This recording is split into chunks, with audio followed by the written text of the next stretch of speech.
With the release of the Fantastic Four, are we finally seeing Marvel's return to form? This is I Have No Title and I'm Us Podcast. We are your hosts, Tyler and Chris. And just as a reminder, we are now on most major podcasting platforms. So if you're listening to us on YouTube, give us a like and subscribe, and a follow if you're listening on any other platform. So, Fantastic Four. Maybe spoilers in this one. If you want the non-spoiler, we do have a review out. I'll leave a link to that, but no promises on spoilers in the rest of this video.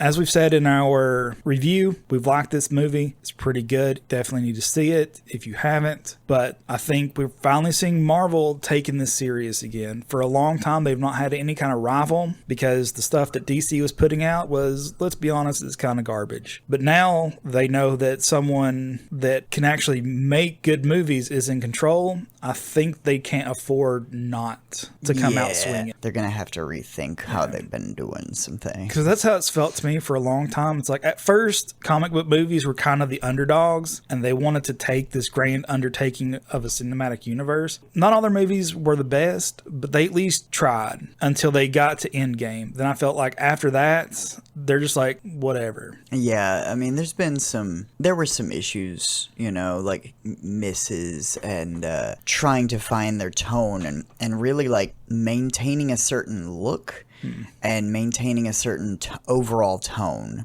We talked about this heavily anytime we've ended up talking about how Edgar Wright should have directed Ant-Man. And that's also an issue that James Gunn has no problem saying, like, everything is going to have its own thing. If you see a Batman movie, it's going to feel like a Batman movie. It's going to be dark and gritty or whatever. And if you see a Superman movie, it's going to be bright colors and full of hope. And everything else in between. If we do this Clayface horror thing, then it's going to be scary. Then there you go. With what Marvel did for the first, almost 20 years, was they tried to maintain a certain scope, at least. And I think that was not a massive mistake, but definitely not always the direction they should have gone. Now they're more open, I think, to making, like, this Fantastic Four movie would not have been made around the early Robert Downey Jr. era. No. At all, because it's got heart, it's got these people who genuinely love each other. You can tell that. It feels like that. There's some pretty good action sequences. Not everything is played for a gag. There was obviously some moments they did add in, like they added in, like this bit with Johnny saying, like, I wonder if the board is part of her body, the Silver Surfer. And then later, as they're running away in this moment, there's like this, it was clearly like added later. And I didn't mind this. In the moment, I was like, this is one of those moments that, it's like they added in a little joke or levity. And he was like, board's not part of her body.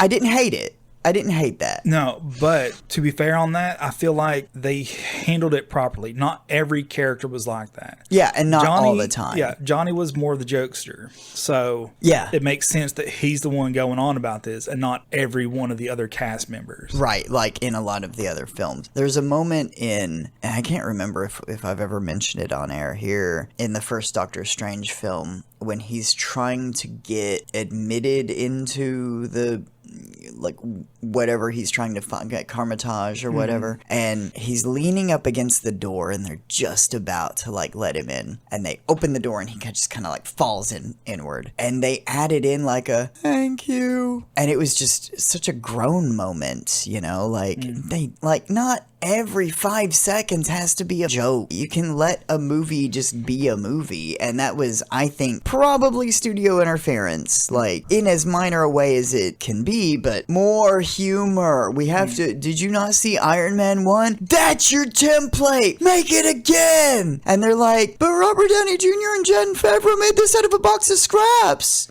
Or be like, hey, remember how Guardians of the Galaxy was, like, extremely funny and everyone loved that? Let's do that for everything, even the cancer movie. Yeah, like, that was, why? Like, when she literally, Natalie Portman, reaches up and starts tapping her chemo bag or whatever. I don't know how chemo is administered, but in this movie, I think that's how they depicted it. And it's not a joke. And in that story, in the comics, it was dark, and it went on for a long time. And you know how it ended? She just dies, I think. I can't remember. I fell ill last week, and it was, I'm getting over it now, but I'm still, like, not well rested. This movie, however, it feels like they've decided to go in a new direction. Yeah. A better direction. And not let every 5 seconds be a joke. There is an earnestness about this, and it felt like real relationships. Yeah. Not like larger than life weird things where it's like you have these, you know, two super geniuses fighting each other. Now, there was a Latveria Easter egg very early on where at the whatever version of the United Nations it is, the Future Foundation, or it's got a Latverian placard. Yeah, with an empty chair. I wonder, you know, like, I just really hope they can depict Doctor Doom and not have it be stupid. Yeah. One cool thing is we'll have a hard line for total spoilers, I guess. But like, I don't want to see the nano mask for anybody ever again. Like, I'm so done with that. And I don't want to be one of those guys who just hates everything. But like, that really got played out. And it didn't make sense for every single person to have it. Yeah. So, like, Loki and Thor magicking themselves, like, that makes sense. They're literally gods. And one of them is a god of illusions, or does illusory things. It's more so Enchantress, but Yeah. I assume Loki can do stuff like that. Or he always has been depicted as being able to do stuff like that. So, that makes sense. But for, like, everybody else, it felt like too much, especially when sometimes you take the mask off and sometimes it's nano robots. Yeah. Anyway, this one was a real return to form. I said I didn't want to talk too much about Reed's autism coding in the non-spoiler review, but here I will. And it is coding. It's not necessarily coming right out of the box and saying, like, Reed Richards, an autistic man, marries a normal woman. Headline news. And it would be. So this is, I kind of wish they did lean more into it, because it's real representation in that regard, and you don't necessarily get a lot of positive representation. And you might think to yourself, but he wasn't depicted in the best light. Well, that's subjective. That's just what it's like being trapped in your head all the time, not being able to stop thinking and doing things that you feel you have to do. Now, I'm not talking about like a meth addict going out and cleaning their car every day. I used to live next to some people, never had like drug addicts live right next door. And then one day my landlord died and somebody new took it over who was part of the family. And this is like 10, 15 years ago. And I don't live there at all anymore now. I just want to be clear about that. I'm safe.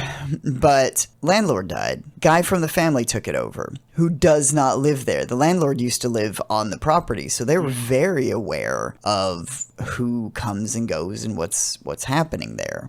Just because, like, when you have drug addicts living next to you, it's not a secret in how they act, what they do, what they say, the people who come and go constantly. So, and if you've never had this kind of experience and you think it's probably worse than, you know, like what you're imagining, to some degree it could be. For those of you who have ever experienced it or something adjacent to that, then you know, like, it could be worse, but it is painfully obvious. Whether somebody's dealing weed or they're just doing meth and acquiring it, it's one's very benign, but still fairly obvious because people are coming and going constantly. The meth people just cleaned. He would pull his car down right up to his front door at the apartment and just like have the doors open, and they would clean the car inside and out every day. And it's like, I just realized, like, is this a thing? And I didn't know, and I would talk to other people, and they're like, yeah, it's like, it kind of like kicks some sort of like cleaning mechanism, like they're OCD cleaners, and it's like they got to be doing something. So that's not to equivocate being on meth with being autistic. That's not what I'm doing. But there is this, that's the first big example that comes to mind. When you're not, like, for some people on the spectrum, they need to be listening to music, and there's a lot of hobbies associated with that. And if you think that it's a new thing, take a look at your Aunt Mildred's refrigerator magnet collection.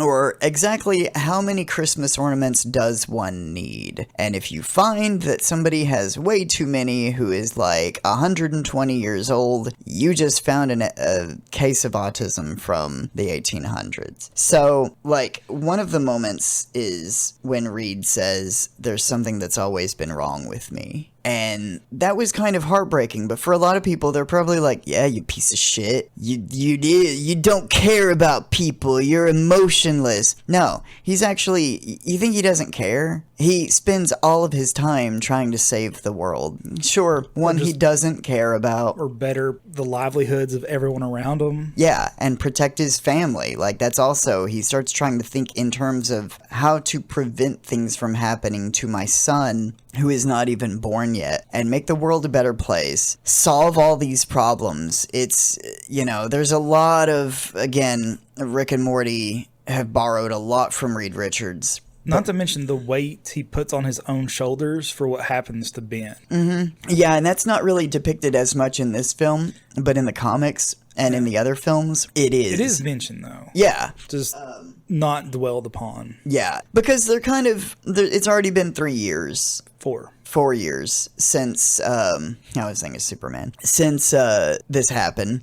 Like, the thing that happened to them. And, even though you see this melancholy in Ben, looking at his reflection, and which is also, like, the most realistic way that I feel like Ben Grimm's ever been portrayed, is they just let him wear real clothes all the time, and he just dresses like a man. He doesn't wear, like, short shorts and dress like Iggy Pop, like, all the time, because you wouldn't do that. I mean, I think you would still, if you wanted to cling on to your former life, you would do it in any small way possible. Yeah, that's something I'm glad you pointed out, because that is something I really liked about portrayal of Ben in this, is he does have this kind of quiet melancholy to him, that he does kind of miss his old life, but he's also accepting of what he can do now. Mm-hmm. And has accepted that it was just a freak accident, and he doesn't blame Reed for this. Like not having an origin movie, I think they also didn't want to have that storyline again. Yeah. They wanted to reach a point where it's like, he's okay with this, and is just trying to make the best of the life that he does have,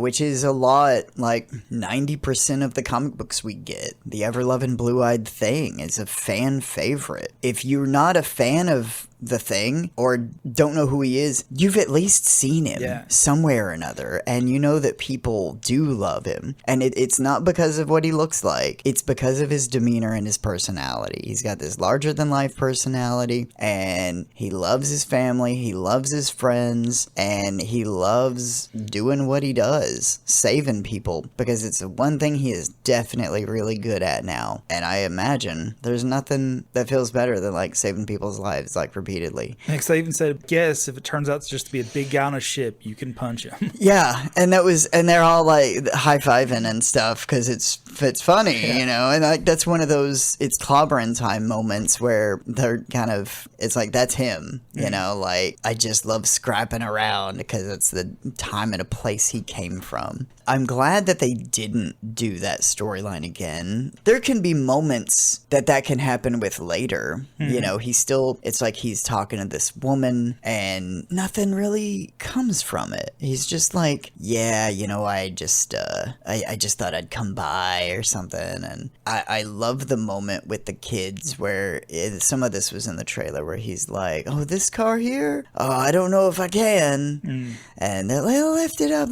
And he pretends like he can't for a second. And then he just hoists it up. And it's like, wouldn't, it's like the moment with Spider-Man when they're like, hey, you Spider-Man? Yeah? Do a flip. And he just does it. Because part of it, too, is like, there are these like little moments where like just making people happy is also kind of what feels like part of the job. Like giving an autograph or posing for a photo with somebody. Of course, that can't be like constantly or all the time, but this is the place where Ben grew up, and he still lives there. He still and goes down by that part of the town because it makes him feel like home. I love the depiction of him in this movie, and I don't feel like I really sorted out what I was actually trying to say with Reed properly. I am not equating autism with meth addiction, but for certain, like, there are certain afflictions or things that can other people, like OCD, like your typical OCD. Like, I have a bit of OCD, and it's not like it. I know a guy who has really bad OCD. He is, I don't want to say he's disabled because of it, but he does draw disability because of it. It enables him to work. It enables him to travel. He has a really difficult time. He can, but it's a nightmare for him and the people around him. I'm not close with him, so I'm not really, like, the things I know are from other people.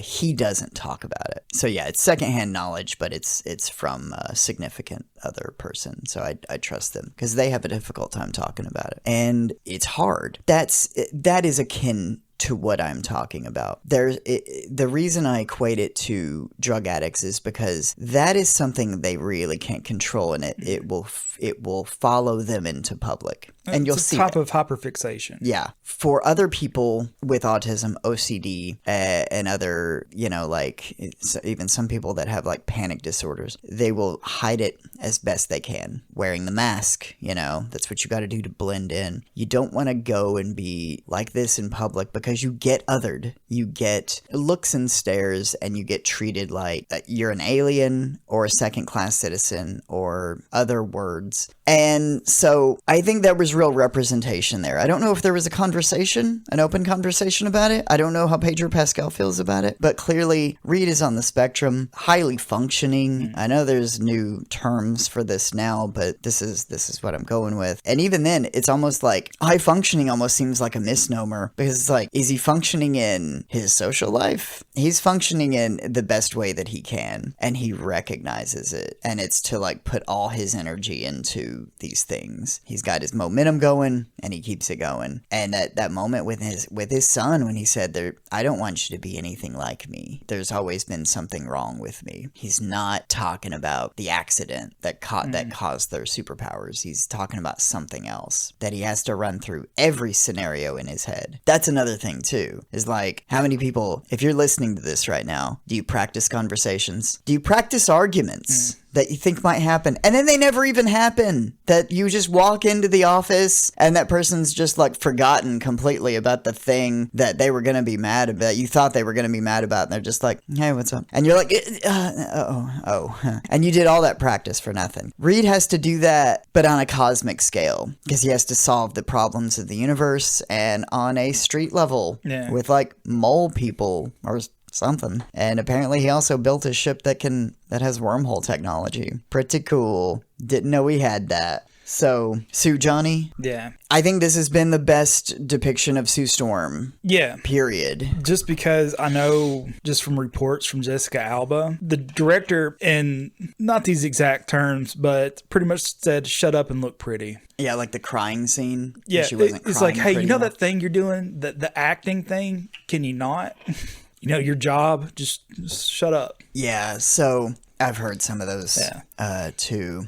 So to actually let Sue Storm be a person and act and be what she is. And just more of a character in the story. Yeah. To be, because in the comics, she's one of the more powerful. I mean, she's not like cosmic powerful, but like when she goes invisible, she is undetectable by most things. And they also added like, her force fields weren't initially part of her power set. They added that pretty quickly, though. It didn't take. It wasn't like they started in the 60s and then in the 80s. It was pretty quick that she got like those basic abilities, which then, if you think about it, make her the deadliest member by far, considering what she can do with those. I like the scene where Ben and Johnny are going back and forth, be like, "Hey, thanks for going down and doing this." No, thank you for doing that. And then she just pops up. One of my favorite scenes in the movie, when that felt like a real conversation, and it was like so low-key funny. It wasn't like laugh out loud, but I was like, to hear Ben, and he's just laying there, and they're both just not wanting to go downstairs, something as simple as just doing a thing, and I just love that conversation. I just wanted to add that in. That was one of my favorite, like, just small family moments that felt real. But yeah, with Sue is just there, and they're like, I hate it when she does that. Then we see, you know, as a person too, she's like heading up the stuff with the Future Foundation and like the UN. Yeah, and like being a real ambassador to the world and taking on that role. That's not like stuff that Sue wouldn't do in the comics either. I don't know. I've not been an avid Fantastic Four reader. I know overview, larger arcing story points for like the Jonathan Hickman run, which was pretty epic. But I felt like they finally gave her something to do. Yeah. And she felt like an important member and not just like obligatory female cast member, which that's not the case. She's been a part of this team from the beginning in like 1962, but like anytime they make a movie about it, it just seems like her key role is to like, I'm planning a wedding. Why is everyone ruining my wedding? And it's like, this is the stupidest thing you can think of for a woman to do in a movie. So the writing's always been bad for her, and I think finally good. Yeah. But then they balance it by keeping her doing the most feminine thing a person can do, which is to give life, to have a baby. Some of these, it's like, I was concerned, not with Franklin. He's okay. He's like borderline a god. But how is that gonna play in the movie? You know? But that's also, it just adds to the earnestness in that they feel like a family. More of a family than just like a bunch of people who live together and are like a found family. Like, they also have a baby. And they're all in this together trying to take care of this baby that this other god wants to eat or something. We're not really sure. He wants to absorb him? Have Franklin absorb his hunger so he can be... Oh, so the Franklin can be the new Galactus. Yes. And then Galactus will be whatever he was before. A bald guy in a big suit. That's right. Yeah. I've seen him without the helmet. But I want to jump ahead because one of the things that for a second I actually thought they were going to do in the movie, and I'm glad they did because it would have been too soon, but they started mentioning the Future Foundation. Mm-hmm. And if you haven't read the comic books, the Future Foundation was Marvel's way of having the Fantastic Four without making Fantastic Four comic books, so that who had the rights at the time? Was it Sony? Fox, wasn't it? Because they were in with the same as Daredevil. Wait, yeah, I think you're right. It might have been Sony. So whoever it was had the rights at the time and putting their movies out. The comic books would not be backing that, essentially, because Disney rivalry with them didn't want to give them the extra attention and money and free publicity. So they started releasing the Future Foundation comic books instead of the Fantastic Four. But this came as a response to Johnny Storm's death. And so they had Spider-Man come in and fill that role since they were like best friends in the comic book. But there's a part where it looked like Johnny was going to sacrifice himself. And very heartfelt moment, just like, hey, tell Franklin Uncle Johnny loves him. And I'm like, oh my gosh, they're going to kill him off in the first movie and then have the Future Foundation that way. They didn't, but I thought they were for a second. Yeah, and that would have been a bit of a shock. And then stuff happened with Sue. That was, I really thought they were going to do this because and where there's going to be a blending potentially of multiple universes, we don't know if this version of the Fantastic Four is the version we'll eventually get, because we're not going to end with Robert Downey Jr. Iron Man. We're going to get a new Iron Man, and to some degree, maybe even a new Steve Rogers Captain America. I don't know. Also, something that I realized over the weekend, or maybe even just like Sunday or Monday, were we not supposed to get the Watcher in this? Was Jeffrey Wright not supposed to reprise his role from like the What If cartoons in this? I heard that when this was first announced and they started talking casting. I heard Jeffrey Wright, the Watcher live action, and I was like, it's probably going to be all CGI and he's going to voice him again, but like finally, Watcher. I wonder if that's going to come in for Avengers Doomsday. I guess, but nobody was talking about that, and I haven't heard anybody mention that. And did I misremember that? I wonder if it's like a miscommunication. They heard Fantastic Four, and then they heard live action, because we also got the announcement of Doctor Doom before the movie. Yeah, but the appearance of Doctor Doom was more in the credit scene, and was apparently filmed on location for Doomsday. Like, that was direct, even though it was like 30 seconds, it was directed by the Russo brothers, and so not really for this movie. They just put it in it. One cool thing, you don't see him. It could have been anybody. Might not have been Robert Downey Jr. Could have been a different Doctor Doom.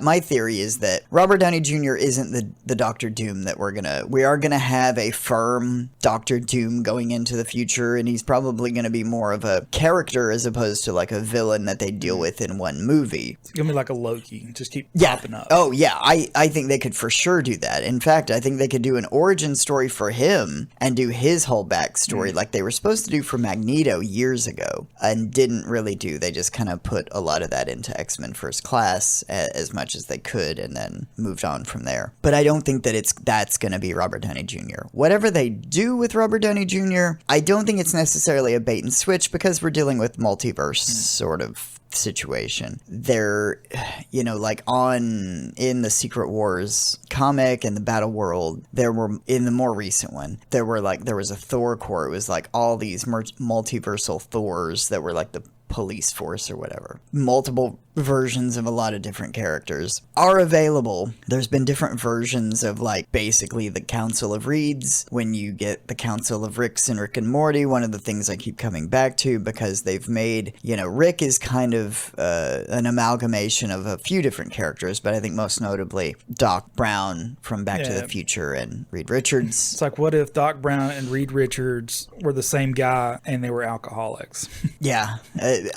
Basically because it just, and all their darker tendencies combined. So there's that. I don't think it's going to be as confusing as whatever the hell James Gunn is doing with what is canon now. It's almost like when that one podcast says, will it canon with like Voltron's comic book? Will it canon? Does Voltron have a canon? Anyway, or like that Hostess Twinkie when they used to come with like little 3-panel comic books and like Spider-Man would eat a Twinkie with Thanos. And it's like, will it canon? No, that didn't happen. It's on a Twinkie thing. Why are we having this conversation? So, at least when the mask is visible, he's not wearing it. We don't see who it is, but it's not nano robot thingies. It's a real Doctor Doom mask. And I just hope that Doctor Doom doesn't look... Doctor Doom is the easiest character to get right. Make him look 100% like in the comic books. Yeah. Otherwise... As far as ridiculous comic book suits is definitely... It's classic. It never changes. It's armor with a green cloak. Come on. That's all you gotta do. You don't even have to like make it look, like James Gunny, like rubbery or whatever, like, and have all the stuff on it. I get sometimes like I love the new Superman suit. I really do. I think that it's like perfect. Henry Cavill's suit, I think it looks like he's wearing a wetsuit. Like I think it looks like he has a full body scuba diving Superman suit with a Superman shield on the chest, and then he puts a cape on, and not even. I think even like a neoprene suit would have looked better. If that's your thing and you like that, cool. But again, if anybody who still has an issue with the trunks, look up the image of Brandon Routh where they've photoshopped out the trunks. You tell me if some suits just need them trunks. I love the Fantastic Four suits in this because they don't look... Okay, so they do depart from what they look like in the comics, but it just looks like something they would wear as real people. Like, it just looks like clothes. Yeah. And that's fine because they're not superheroes. They're just like, they've been given a great power and they use this great responsibility. They take the great responsibility upon themselves to do good things. Because honestly, the impression I got was that they already were doing great things. They just used those powers to do better things. Yeah, like they were like people at the top of their field or whatever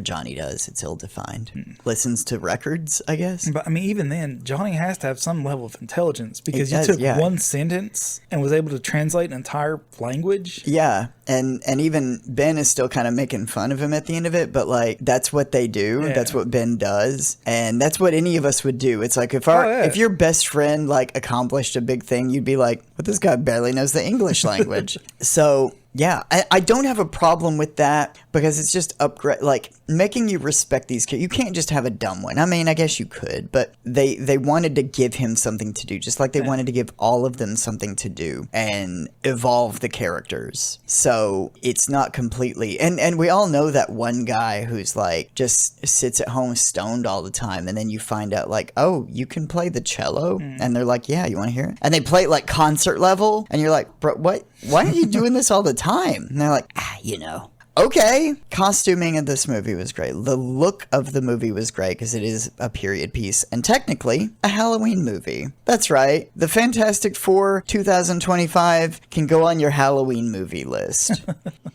Technically. Also, the music. It's, you know, it's one of those, I don't think it's, I have heard one other person mention the music. The music was really good. I'm not talking about the, like, the da, da, da, da. That's good, whatever. I think it was kind of burnout on that from all the trailers and everything because they really hammered that home. But there was a lot of interesting music in this throughout, up to and including the end. A lot of the stuff with the Silver Surfer and Galactus. If you go back, if you do happen to see this movie, you've not seen it, or if you go back and watch it again, pay careful attention to the music. Really listen in because it was really good. Or put some of it on. I'm sure it's released on YouTube or whatever, or Spotify. I really liked that. I just wanted to make mention of that. The music in Superman was good. I don't think as good as this. Really hard to top John Williams' original score, so they just used a lot of that, or those notes, or like kind of played with it, augmenting the key or shifting it up and down, but basically you knew they were playing with John Williams' original scores and themes, and they don't hide that. They lean into it. With this Fantastic Four movie,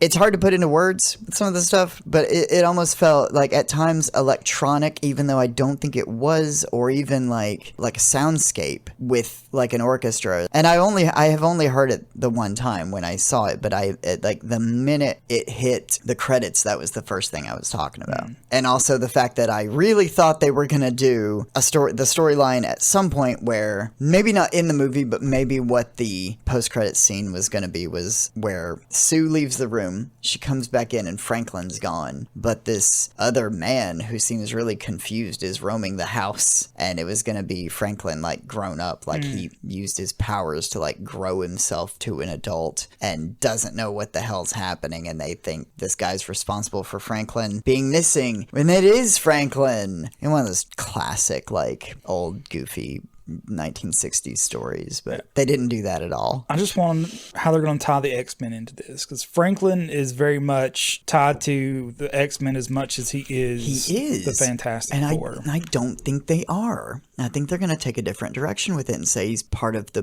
power cosmic, the same thing that powers the Silver Surfer. Because, I don't know, it's one of those things that's undefined, because Franklin's power is kind of both, because his parents got their abilities from this cosmic energy, but he himself was not directly influenced by it, so he is technically a mutant. Yeah. Because he's born with his powers. He's mutated, yeah. And I did see a list the other day that was talking about the 5 movies that is being set up by this movie. And it's 2 of the Avengers movies, an obvious sequel to the Fantastic Four. Don't remember what the 4th one was, but the other one was X-Men. Probably Doomsday, because it'll have a direct... That's what I'm saying. Doomsday, oh, the Avengers. Okay. Secret Wars, or Secret Avengers, not Secret Wars. X-Men, and then there's Secret... I don't remember what the other one was. But, it was a Silver Surfer movie. That was the 5th. Oh, yeah. Obvious, really. Yeah, but so X-Men is in some way being set up by this. Yeah, and he mentions mutation. Yeah.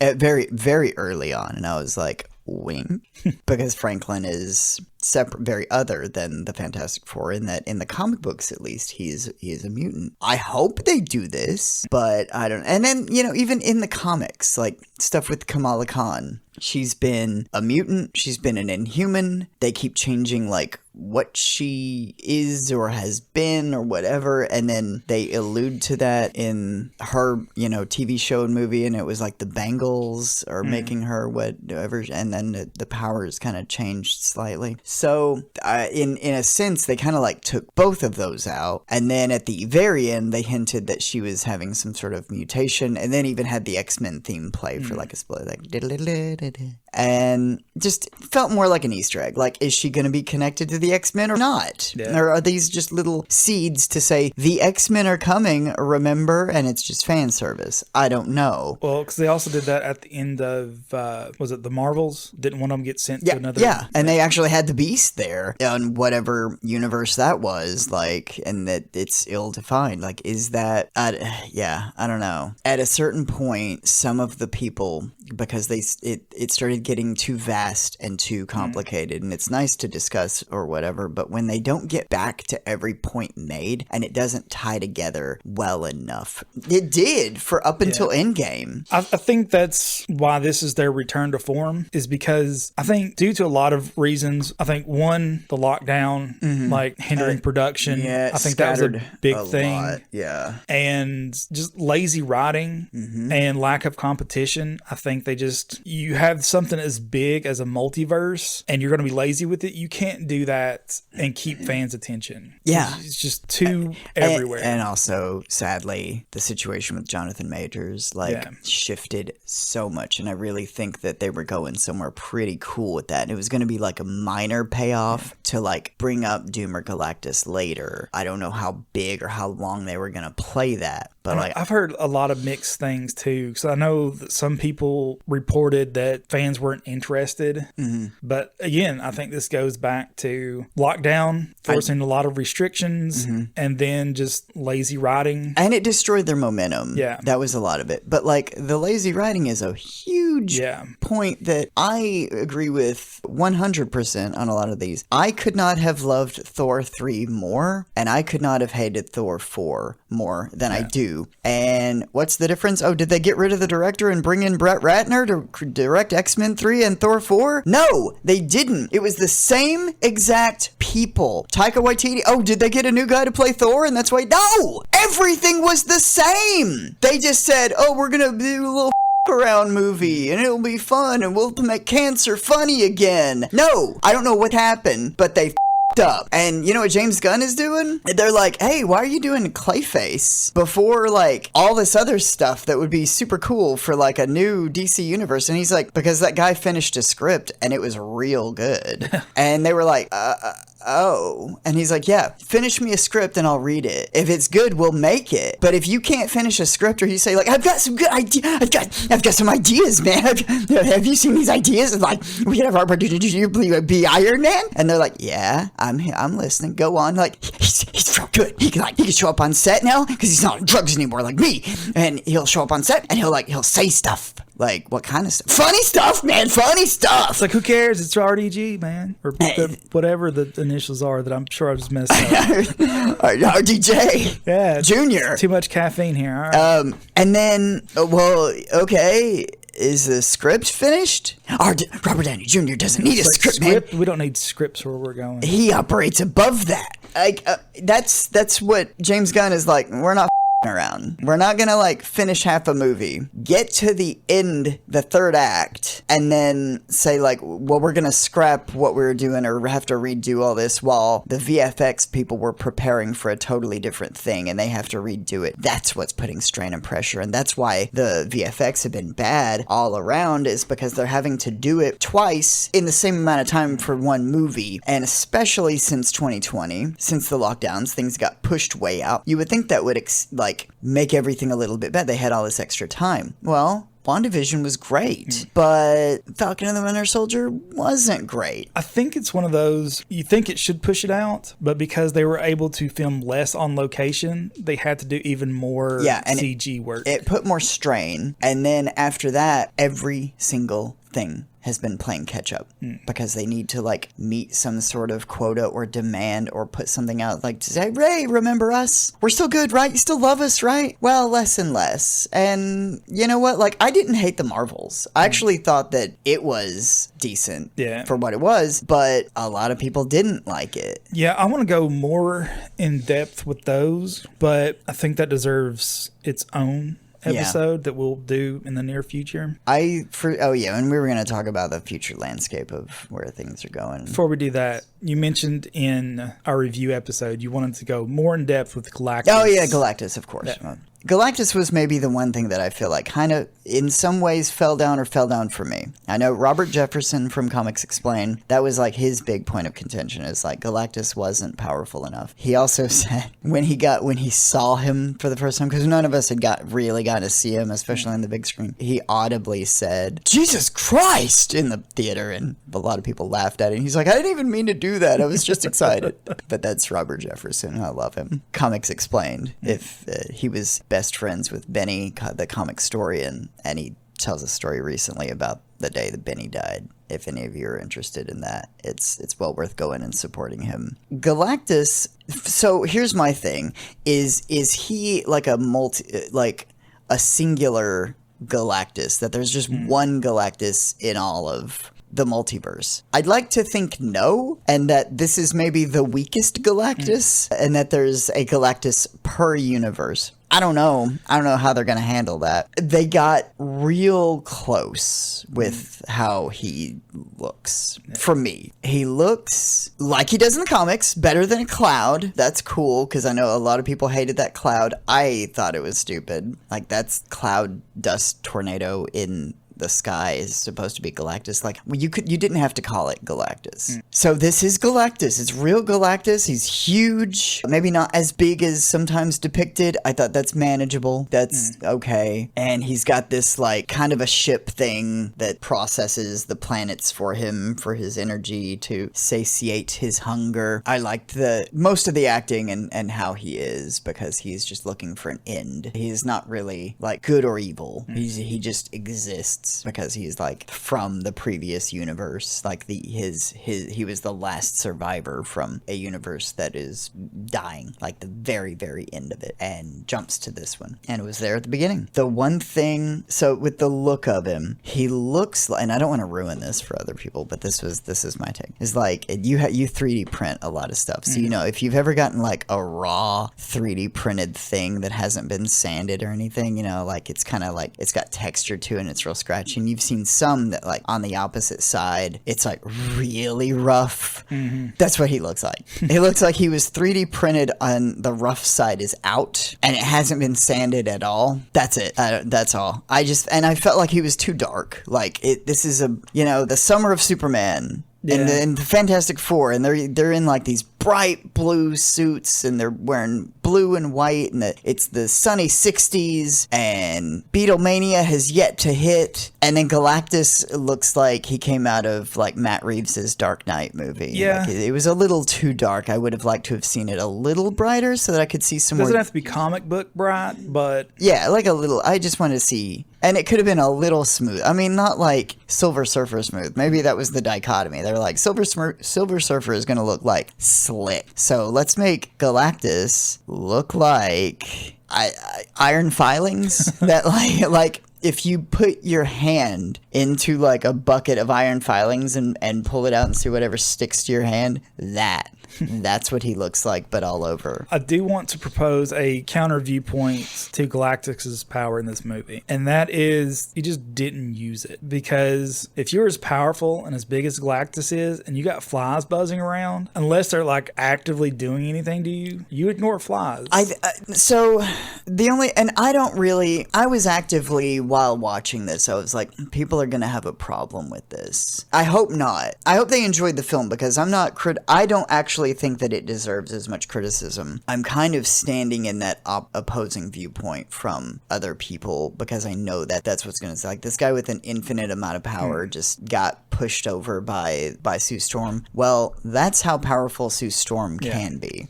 And as a point of reference too, she died from this. Yeah, that is also true. And she also had help from the other three. And Reed almost got ripped in half. Yeah. That was like hard to watch. Yeah. And another thing too is they didn't so much beat Galactus. This is kind of like the Doctor Strange fight with Dormammu. Yeah, Dormammu. Yeah. They just fought to like what is essentially not even a standstill. Yeah. Like, that's kind of more with Doctor Strange, is like he kind of tricked him into this thing. Like, you don't beat him.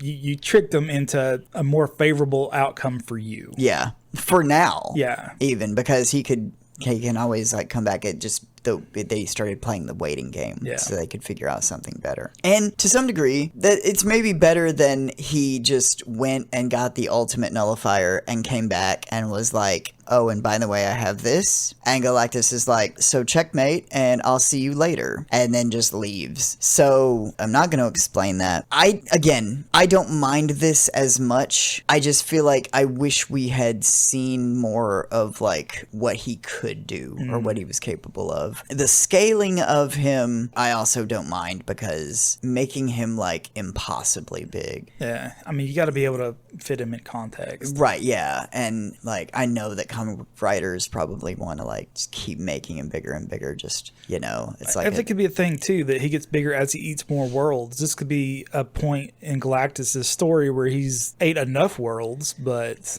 yeah, he actually says I used to be small like you. Yeah. So that could be a thing where later on he is bigger, or a different version of him. Different versions of him are different sizes. So who knows? I like the concept of Galactus. It'd be kind of weird. It'd be cool to see like maybe like if they did short like 5-minute cartoons, kind of like what Star Wars is doing with their Tales line. I'd love to see like a little 6-part, you know, like 10-minute each, 5 or 10-minute each, like backstory on Galactus that doesn't even have to be canon to any specific universe, just like a random little Galactus story of like his origin. I think that would be pretty cool. You can have that one for free if you make it right. And then we get some kind of, I mean, we do see it for sure. It's definitely Franklin. Which also, Ryan Airy said, like, we get this really creepy CGI baby at the end. I didn't think it looked that bad. is the baby CG, or is it the way that's Added onto.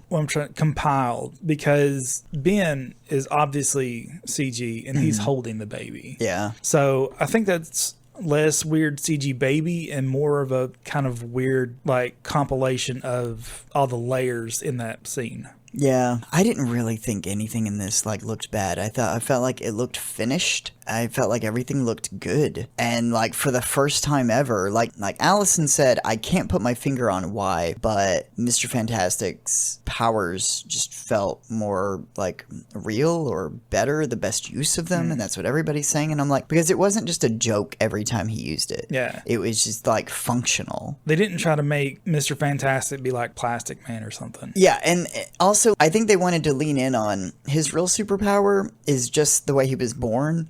That's his intellect. His abilities that he gained from the other thing are kind of incidental in his life. He just happens to be able to do this, and it makes him able to do things that normal humans can't, so he uses it in a way that benefits him from time to time, and it helps in a fight. But again, like, he uses it to be able to more efficiently write equations on the chalkboard. Yeah, I think about the one scene and I never saw Fant Four Stick. Allison ended up seeing it, and she was like, "Yeah, ain't miss." You've seen it, right? No. You really? No, neither of us have seen that movie. No, I'm saving that as a like leverage to get people to like subscribe. It's like if we get so many subscribers, maybe we'll do like a torture watch of it or something. I might unsubscribe. But I think it was in the second of them with Ion Grufford where he's like talking to these two women and he has his fingers like put together like this and then like it expands out and then they have a dance sequence where he's dancing and like, you know, flailing his arms about with like they're all over the room dancing with the two women and they're like 10 feet apart from him and they twist all around him or whatever, and it's like, what is this, the Mask with Jim Carrey? This is stupid. And I saw that in a theater. It was a joke, and when they're not, now I don't like it is, some people refer to Fant Four Stick as the sad one. It's sad that we had to endure that. I don't know well, we haven't had to yet, fortunately, but I don't know how he uses his powers, and I've seen little bits and pieces, but maybe it's because nobody saw that. I don't know. But in every other iteration, it just has either looked bad or seemed dumb and doesn't really help the situation. So, yeah, also just Pedro Pascal's deadpan demeanor, like going through all this, I think also helps. Like, I'm just doing the thing I need to do right now. This isn't a joke or, you know, this isn't, I'm not doing this to be funny or aloof or whatever. Also, I have seen I think we talked about like Henry Cavill playing Batman. I would love to see the kid from Whiplash and that Fantastic Four movie come back and be a version of the Maker. Like, I think that would, which is, for those of you who don't know, in Marvel Comics, they started like 2 lines of comics, and one was the Ultimates line. And it was a distinctly different alternate universe to regular mainline MCU. And it developed its own pantheon of heroes, mostly just different versions of the same heroes we know. They killed some of the main heroes and started new characters to take over the original mantles. Like, that's where we got the original Miles Morales taking over for Spider-Man, who had died in that universe and stayed dead. One of the things that happened is their Reed Richards went bad. He went bad in a major way and became like a multiversal threat and scary as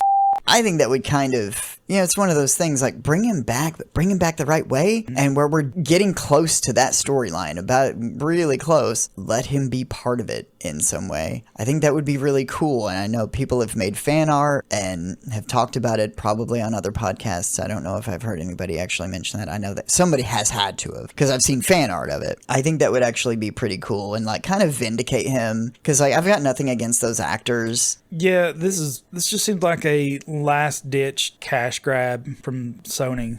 Yeah, just like the same reason they made the one in the 90s, just to hold on to the rights. I think this also goes along with my theory. I think Sony is purposely putting out bad movies to tank Marvel stock because they know they're about to lose the rights to all these characters. Yeah. So throw out bad movies, get what money they can, tank the stock of Marvel when they get it back, so they have to work even harder to bring these characters forward. Yeah. And they still get a payday. Because if it's so bad, that's an insurance loss or tax write-off. Mm-hmm. And if it's good enough, they make enough money back to turn a profit, but still do the harm because it's a bad. Wait, did you just watch The Producers again? Maybe.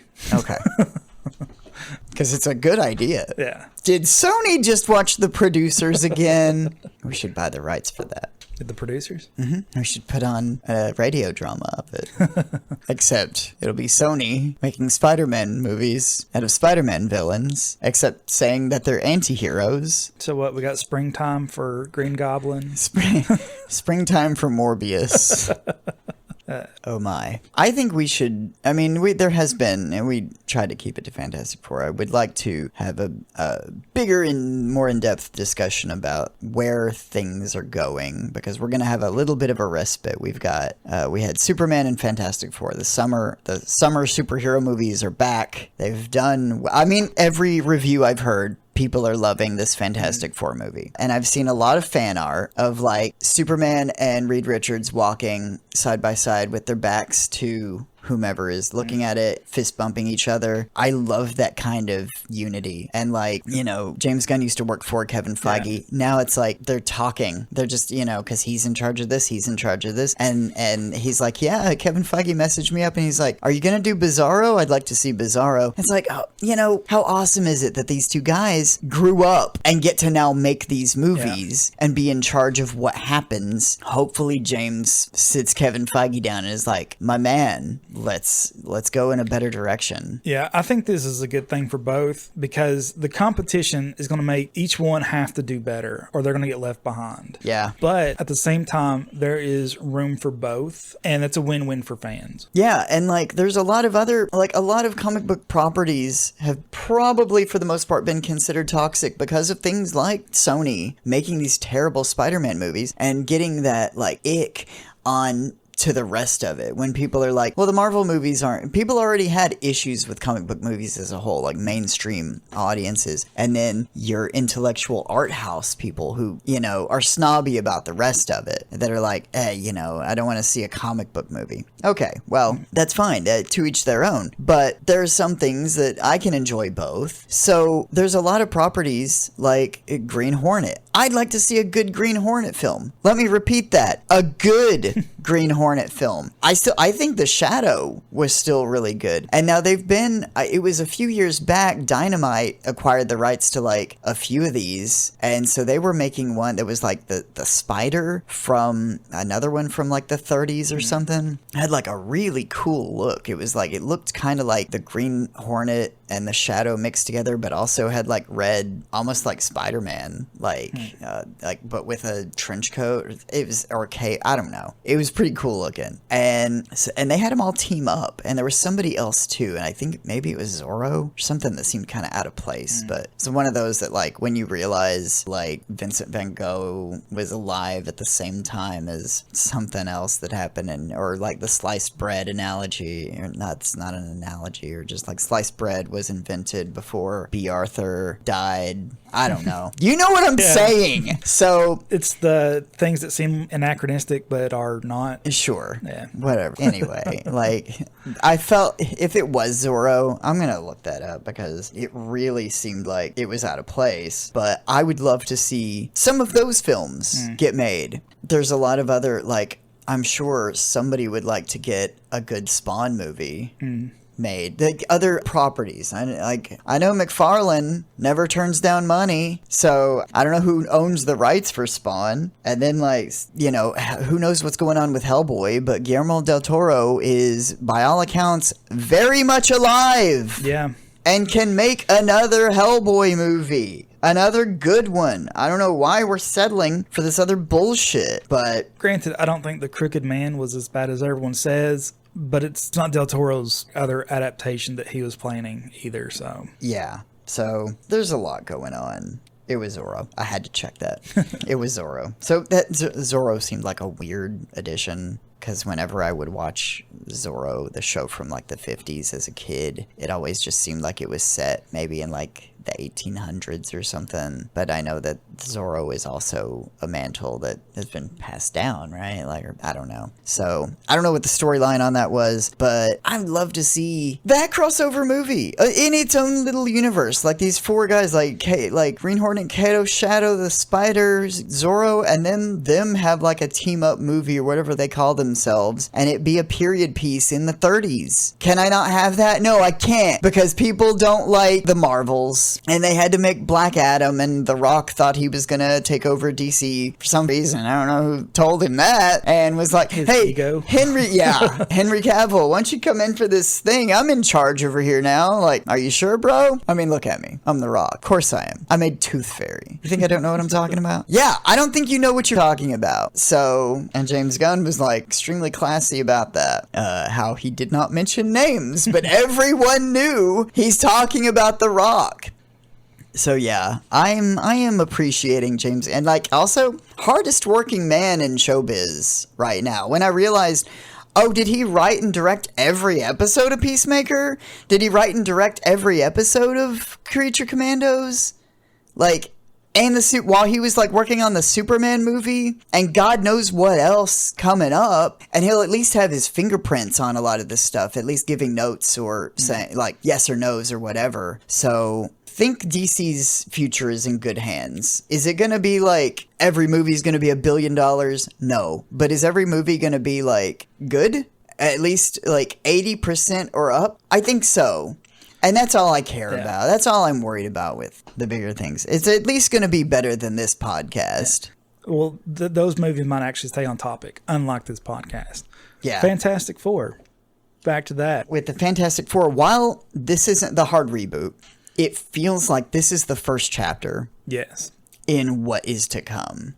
And from here on, they're who are going to lead us, even if not specifically, but I really do think that Reed Richards will be a de facto leader of whatever team he assembles in a larger context with whatever Avengers, and that will lead us into whatever reboot we end up with. So hopefully Marvel gets the rights back to Spider-Man before then, and we can like just have a cohesive story and not like a Iron Man driven Spider-Man story, which is how I feel like that was just such an odd. Nice to have something different, because they haven't wanted to do the origin story again. That's fine. And I get why they haven't, but Spider-Man has more of a working relationship with Fantastic Four than Iron Man. Yeah, he's been like a team member, and you can see it going both ways, because he did get an Iron Spider suit for the Civil War storyline. That was a thing. But then he immediately gives it back, like gets rid of it and realizes he's on the wrong side. So he's always been really friendly with the Fantastic Four, having like a friendly rivalry with the Human Torch, and being a Future Foundation member, he's had to borrow Johnny's costume. That's the Amazing Bagman.